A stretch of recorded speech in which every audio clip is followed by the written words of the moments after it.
সবাইকে আসসালামু আলাইকুম। স্টুডেন্টদের মাধ্যমে এই জমিটাকে আমরা মোটামুটি 14টা ভাগে ভাগ করছি, অর্থাৎ 14টা বেড তৈরি করা হয়েছে এবং এই প্রত্যেকটা বেডে আমরা বিভিন্ন রকম ফসল চাষাবাদ করব এবং আমরা হাতে কলমে প্রথম থেকে আমরা দেখব। সর্বপ্রথমে আমরা যেটা দেখব সেটা হচ্ছে যে 14টা ফসলের বিভিন্ন বীজ। মোটামুটি বলা যায় যে এখানে আমরা Bangladesh institute of nuclear agriculture অর্থাৎ বিনা এবং বাংলাদেশ এগ্রিকালচার রিসার্চ ইনস্টিটিউট অর্থাৎ বাড়ির বিভিন্ন জাতের ফসলগুলো আমরা নির্ধারণ করেছি এবং 3টা লোকাল জাতের ফসল নির্ধারণ করেছি, ডাল, তেল জাতীয় শস্য। এবং সেই শস্যগুলোকে আমরা বীজগুলো প্রথমে দেখব এবং সেগুলো প্রথমে কিভাবে রোপণ করতে হয় একদম প্রথম থেকে শুরু করে এবং শেষ পর্যন্ত, এবং স্টুডেন্টদের মাধ্যমে পুরো জমির চাষাবাদ প্রক্রিয়াটাও আমরা সম্পন্ন করব। এবং সেক্ষেত্রে গাছগুলো দেখতে কেমন হয়, তারা বাড়ার পর কেমন দেখতে হয়, সেখানে কি পরিমাণ সার দিতে হয়, এগুলো সবই নির্ধারণ করব। আমরা এক্ষেত্রে এই জমিটাকে কিভাবে সিলেকশন করেছি এবং এটাকে কিভাবে কত দৈর্ঘ্য এবং প্রস্থ আকারে প্রত্যেকটা জমি বেড এবং সবই আমরা তুলে ধরবো। এখানে বলে রাখা ভালো যে প্রত্যেকটা বেড হচ্ছে আপনার 3 মিটার প্রস্থ এবং দৈর্ঘ্যের ক্ষেত্রে হচ্ছে আপনার 8.7 মিটার। তো এই আকার আমরা বেডগুলো প্রস্তুত করেছি। 3 দিন অন্তর অন্তর আমরা জমিটাকে চাষ দিয়েছি 2বার এবং এটা এক ধরনের পতিত জমি ছিল।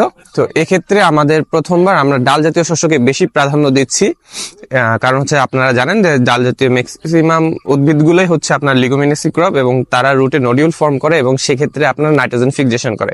চলুন দেখি যে কিভাবে আমরা বেডগুলো প্রস্তুত করছি।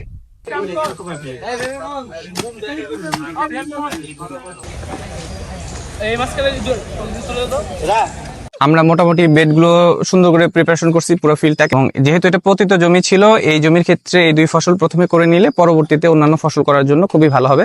তো আমরা যদি আপনাদের কাছে থেকে দেখাই, বেডগুলোকে এইভাবে সুন্দর করে প্রিপারেশন করছি। দেন হচ্ছে যে এই ফসলগুলোর ক্ষেত্রে আমরা লাইন সোয়িং ব্যবহার করব। লাইন সোয়িং এর একটা সুবিধা হচ্ছে আপনার এখানে যে আগাছাগুলো তৈরি হয় সেগুলোকে আপনার পরবর্তীতে ওঠানোর জন্য খুব সহজ হয়। আপনার যদি ব্রডকাস্ট পাথারিভাবে যদি আমরা সিডগুলোকে বপন করি সেক্ষেত্রে আমরা উইডিং করার ক্ষেত্রে খুব কঠিন হয়ে যাবে, অর্থাৎ আগাছা দমনের ক্ষেত্রে আমরা এই জন্য লাইন সোয়িং করব। পরিমাণ মতো এখানে গোবর সার মিক্স করেছি। এখানে ইউরিয়া সার যদি আপনার লিগুমিনাস ক্রপের ক্ষেত্রে, ডাল জাতীয় শস্যের ক্ষেত্রে চিন্তা করেন তাহলে 4 থেকে 5 কেজি পার বিঘা। টিএসপি হচ্ছে আপনার 8 থেকে 10 কেজি এবং পটাশ 8 থেকে 10 কেজি ব্যবহার করলেই চলবে। আর তেল শস্যের ক্ষেত্রে একটু বাড়িয়ে ব্যবহার করতে হবে, ইউরিয়া 6 থেকে 7 কেজি পর্যন্ত, টিএসপি হচ্ছে আপনার 10 থেকে 12 কেজি এবং এমওপি হচ্ছে আপনার 10 থেকে 12 কেজি দিতে হবে। আমরা ওই অনুপাতে এখানে দিয়ে রেখে দিয়েছি। তো আমরা একটু লাইন সুইংটা দেখে ফেলি।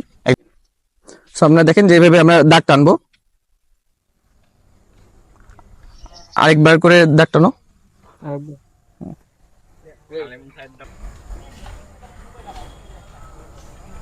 এই হচ্ছে মোটামুটি এখানে কয়েকটা আছে, আরো কয়েকটা বীজ আছে যেগুলো হচ্ছে পাশে রাখছি এবং এগুলো হচ্ছে প্রত্যেক প্লটে ভাগ করে দেওয়া আছে। তো লাইন পদ্ধতিতে আমরা বীজগুলো রোপণ করব এবং প্রত্যেকটা প্লটে এইভাবে লাইন করা হয়েছে। আমরা যে এখন বীজগুলো দিচ্ছি এবং দেখেন আমরা একটা পদ্ধতি ব্যবহার করতেছি যে লাইন পদ্ধতি বীজ দেওয়ার পর বীজগুলোকে হালকাভাবে ঢেকে দেওয়ার জন্য, যেহেতু বীজগুলো অনেক ছোট তো তাই আমরা এক ধরনের ঝাড়ু ব্যবহার করতেছি। এটা খেজুরের গাছের ডাল বা অন্য কিছু দিয়েও করা যেতে পারে। তো বীজ দেওয়ার পর সেগুলোকে দেখেন কি সুন্দরভাবে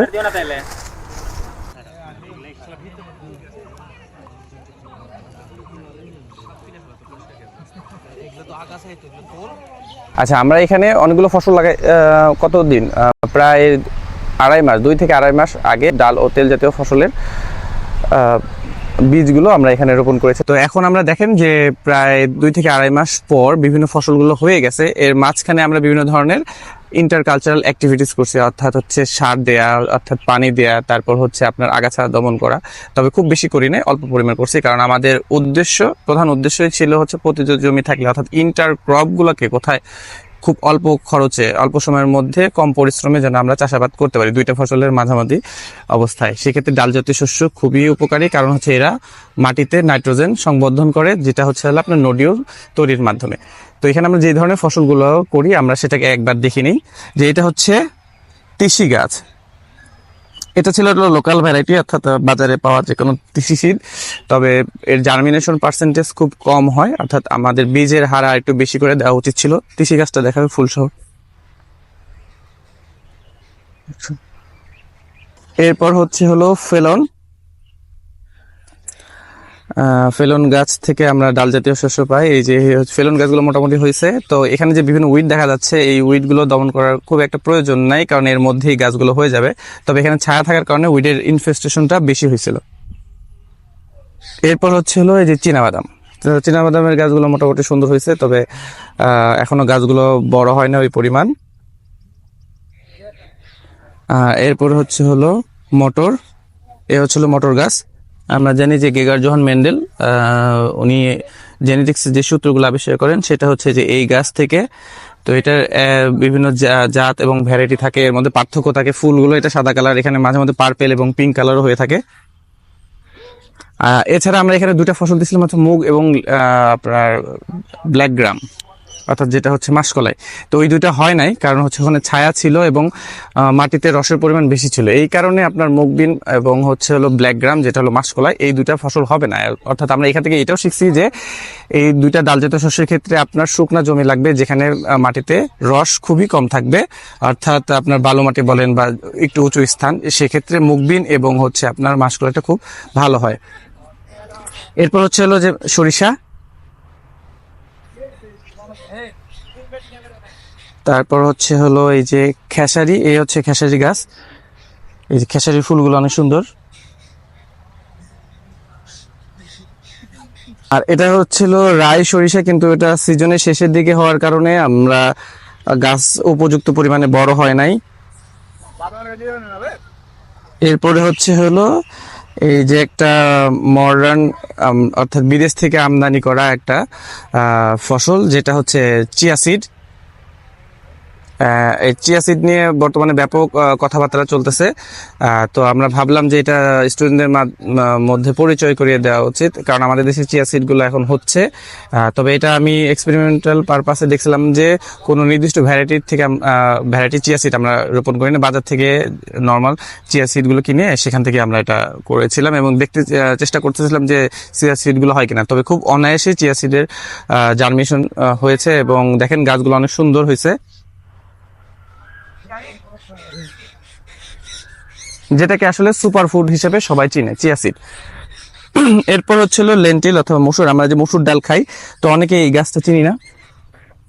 এই হচ্ছে মসুর ডাল। এই যে আমি যদি দেখাই, এর ফুলগুলো হয়ে গেছে। তো এই যে দেখেন, এই যে এই পড, এর ভিতরে আপনি হলো সেই ডালগুলো পাবেন, অর্থাৎ এটা শুকানোর পর যখন আমরা হারভেস্ট করব, অর্থাৎ বাড়ি দিয়ে ডালগুলোকে আলাদা করা হবে এখান থেকে। এই হচ্ছে হলো মসুর ডালের গাছ। আমরা যদি একটা পট ভাঙি,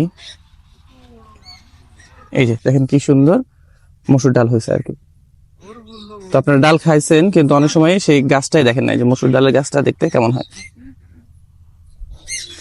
এরপর এটা হচ্ছে হলো ছোলা, ছোলা গাছের ফুল। আর এই হচ্ছে ছোলা গাছের ফল। তো আমরা যদি একটা ফল দেখি, দেখানোর চেষ্টা করি। এগুলো এখনো হয় নাই, দেখুন ছোলা এখনো পরিপক্ক হয় নাই, না হলে দেখানোটা পসিবল না। অর্থাৎ এটা নরম অবস্থায় আছে, একদমই নরম। এটা যত সময় যাবে তার সাথে সাথে সে শক্ত হইতে থাকবে এবং বৃদ্ধি পেতে থাকবে, ম্যাচুরিটি বাড়বে। তখন আমরা দেখাইতে পারবো যে এটা ফাটানোর পর দেখা যাবে ভেতরে ছোলা আছে। আর এই হচ্ছে হলো সূর্যমুখী গাছ। আমরা সূর্যমুখী অনেকভাবে অনেক জায়গায় দেখি। তো এই হচ্ছে সূর্যমুখী গাছ। গাছগুলো অনেক সুন্দর হয়েছে এবং এর প্রত্যেকটা ক্ষেত্রে আমরা খুব বেশি ম্যানেজমেন্ট প্র্যাকটিস নেই নাই। আমরা এটা চেষ্টা করতেছিলাম যে ইন্টারক্রপ হিসেবে, অথবা আমরা দেখার জন্য যে ফসল কোন ফসলের ক্ষেত্রে। সূর্যমুখীর ক্ষেত্রে আমরা যেটা দেখলাম, আমরা যে বাংলাদেশে যে তেলের সংকট, আমরা সূর্যমুখী চাষের মাধ্যমে কিন্তু এখানে সানফ্লাওয়ার অয়েল খুব সহজেই পেতে পারি এবং এর ক্ষেত্রে খুব বেশি ম্যানেজমেন্ট প্র্যাকটিস নেওয়ার প্রয়োজন হয় না। অনায়াসে কৃষকরা তাদের পতিত জমিতে সূর্যমুখী চাষটা করতে পারে। এই ছিল আমাদের টোটাল পুরো অংশের বিভিন্ন ফসলের একদম পরিপূর্ণ অবস্থা। তো সবগুলো ফসল এভাবে হয়ে গেছে, আর কিছুদিন পরে আমরা এগুলো প্রত্যেকটা ফসলগুলোকে হারভেস্ট করতে পারবো।